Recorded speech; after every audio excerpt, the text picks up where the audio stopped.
como é que tem sido o serviço aí? Como é que você tem abordado? Como é que tem sido? Ó, de maneira muito geral, a Uhum. gente tem uma atuação que ela é sempre de maneira, eu falo que são ações sociais de impacto eterno. Amém. Por quê? A gente vive num contexto de riqueza e pobreza absurdo, Tá. entendeu? No Brasil, a gente tem a ideia da classe média, que é o que é a Uhum. classe média, não é nem pobre nem rico, é a classe média. E aqui é difícil localizar a classe média, Tá. porque ou se é muito rico ou se é muito pobre. Entendi. Esse intermediário Não é existe. muito difícil de encontrar. Uhum. Então, a gente entende de que o nosso ministério ele é voltado para pessoas de maior necessidade e a Perfeito. gente vive em função disso. Então, a gente tem vários projetos voltados para isso. Recentemente, a gente abriu a nossa ONG aqui e essa semana eu vou ter uma reunião com o líder comunitário, uma comunidade que fica a uns 7 minutos daqui. A gente tem duas comunidades que a gente atende. A gente tem uma mais distante, que fica a 1 hora, e a gente tem uma mais próxima, que fica a uns 5, 7 minutos da minha casa. As Perfeito. duas comunidades são carentes, mas essa perto de casa ela ainda é mais carente. Ela é como se fosse meio que um lixão, onde tem catador e tudo mais. Tá. E a gente tem uma casa lá, que a gente é uma casa em parceria com uma outra organização, que é onde a gente está começando as nossas atividades. A gente já começou a atividade de alfabetização com as crianças. A gente tem duas classes de alfabetização, uma alfabetização para crianças especiais, com necessidades especiais, e outra alfabetização geral. A ideia é que a gente vai incrementar, mês após mês, mais atividades lá. Então, a gente tem uma gama de atividades. Eu sou Uhum. professor de jiu-jitsu, eu já dou aula de jiu-jitsu numa academia aqui, que é um outro projeto que a gente tem, Tá. mas a gente vai ter aulas de jiu-jitsu, ter aulas de inglês, ter aulas de alfabetização, ter aulas de violão no local, ter a escola bíblica, uma das coisas que a gente tem também Legal. com as crianças, e nisso completa a semana só nesse local, fora o outro local, a comunidade, que duas vezes por mês, a gente vai para lá para fazer atividade com as crianças, e uma vez a cada 3 meses, a gente realiza agora o Rap Day. O Rap Day antigamente era uma vez Ah, por sim. mês, e agora a gente passou para uma vez a cada 3 meses, para a gente fazer uma programação um pouco maior, um pouco mais especial, e para não ficar muito em cima da outra programação que a gente já faz, que é o Bertambu Bersama. Bertambu Bersama significa crescendo juntos. Tá. É como se fosse uma escolinha de discipulado que a gente faz Legal. com as crianças. Então, a gente tem trabalhos sociais de impacto eterno. Por que impacto eterno? Porque tudo a gente faz conforme o propósito. Uhum. E o nosso Uhum. propósito, ele sempre é eterno. Uhum. Uhum. O nosso Perfeito. propósito sempre é eterno. Então, se eu fosse numerar, a gente tem o Life Center com todas essas atividades dentro. Tá. A gente tem o Rap Day, que é uma vez a Uhum. cada 3 meses na comunidade, fica mais Uhum. distante. E a gente tem o Bertambu Bersama, que é o que a gente faz 2 vezes por mês.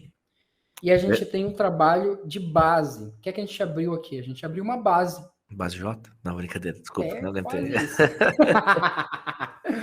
Uma base local, onde a gente tem onde é eu, a Kerlen, mais a Silvana, que são 3 brasileiros, 4 com o Perfeito. Miguel, e mais 4 indonésios. Tá.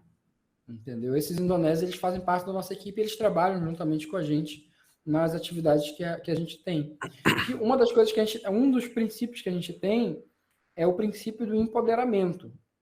Entendeu? Uhum. Qual é o empoderamento? O empoderamento é o seguinte: eu quero sair daqui e eu quero que as coisas continuem independente da minha presença. Perfeito. E para isso eu tenho que dar poder para os locais. Uhum. Entendeu? Uhum. Então, o nosso desejo é que os indonésios locais, eles abracem a visão, abracem o trabalho e façam. Sim. Entendeu? Essa Legal. é a visão. E eu acho que também pode ser, me fala se eu estiver errado, talvez seja um caminho mais assertivo, tendo eles juntos. Não, com certeza. É o Por- melhor caminho. Porque a confiança é mais rápida de ser conquistada, talvez, né? Não, com certeza. Sempre, sempre o local é a melhor possibilidade para as coisas acontecerem. Uhum, Entendeu? O uhum. caminho da pessoa local, do país, ela sempre é melhor.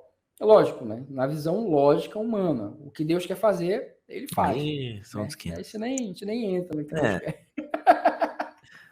Deus sempre quer uma coisa que é sobrenatural. Então a Não, com gente, a gente certeza. conversa aqui na parte de baixo. Tem até um livro muito bacana da Braulia. A Braulia foi presidente da Jocum Brasil por muito tempo. E ela tem um livro fantástico, que é o Chamado Radical. Tá. E nesse livro, ela conta algumas experiências. Ela conta, é um autobiográfico dela, mas Uhum, ela conta a experiência específica de acho que é um americano ou britânico que trabalha entre os indígenas, e ele aprendeu o idioma, fala malmente o idioma e tudo mais, e fica a pergunta, aí o pessoal fica se perguntando, mas por que ele está aqui, né? O que ele está fazendo aqui? Está fazendo aqui? Não tem, a igreja brasileira não tem cacife suficiente para alcançar o seu próprio povo? hum, E tem. Isso não é nem preciso falar. Tem. uhum, Mas Deus quis, sim. entendeu?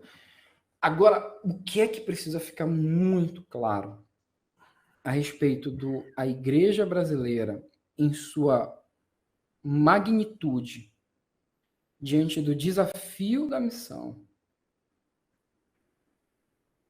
Deus enviando uma pessoa de outro país para fazer o trabalho que a gente pode fazer, a gente pode entender de algumas formas. A primeira é a seguinte: Deus faz o que quer, e realmente a gente está certo. Se ele quiser pegar uma pessoa dos Estados Unidos e trazer para cá, ele faz. Se ele quiser pegar um indonésio e enviar para o Brasil, ele faz. Ele faz o que ele quer. Amém. Entendeu? Ele faz o que ele quer. Isso é ponto comum. O segundo ponto é, tá beleza, ele faz o que ele quer, mas por que não eu? Uhum, Por que não eu?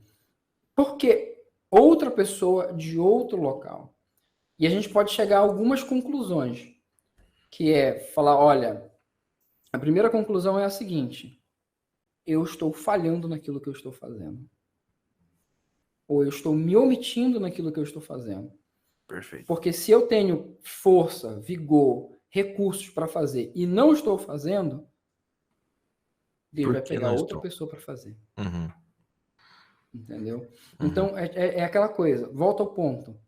A gente está falando de uma igreja gigante. Gigante. A gente não estou falando só da Adventista da Palavra. Estou falando a igreja Igreja no cristã, Brasil. sim, A sim, igreja cristã no Brasil, ela é gigante.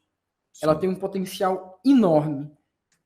Mas por que a missão entre os mais necessitados ela não é a prioridade? A pergunta é por que o gasto que a gente tem com reforma, com reforma, com equipamentos, com tudo isso é sempre infinitamente superior ao que a gente gasta com missão. Entendeu? Uhum, Essa é a autocrítica que a gente se esbarra e a gente não faz. Entendeu? É a ideia. Eu falo, a única diferença que tem entre eu que estou aqui e pessoa que está no Brasil é direcionamento. É só isso. É direcionamento. Deus está me direcionando para cá, Deus está direcionando as pessoas para outro lugar. Agora, quando a gente fala de necessidade de se compartilhar, necessidade de pessoas que nunca ouviram, e dificuldade, você fala, cara, se for para te pensar, a gente está falando de milhões de pessoas. Milhões de pessoas. Que para poder ouvir a mensagem do Evangelho, você tem que ter pelo menos 1 ano de experiência, de contato, de criar vínculo, de gerar confiança. Então, a gente está falando do trabalho da minha vida inteira, um trabalho de uma vida inteira, que a gente ora para que tenha um alcance grande, mas que tá. a gente sabe que ainda é ínfimo, porque falta trabalhador. Que falta trabalhador. A seara é gigante, ela é grande. Uhum, E o que a gente tem que orar é por trabalhador. sim. E quando E, a gente olha para essa magnitude de desafio, essa magnitude de necessidade, e a gente olha para um Brasil abarrotado de igreja, a gente pensa, cara, onde é que a gente está falhando? eu não quero ser o cara que vai responder isso, porque eu realmente não saberia responder.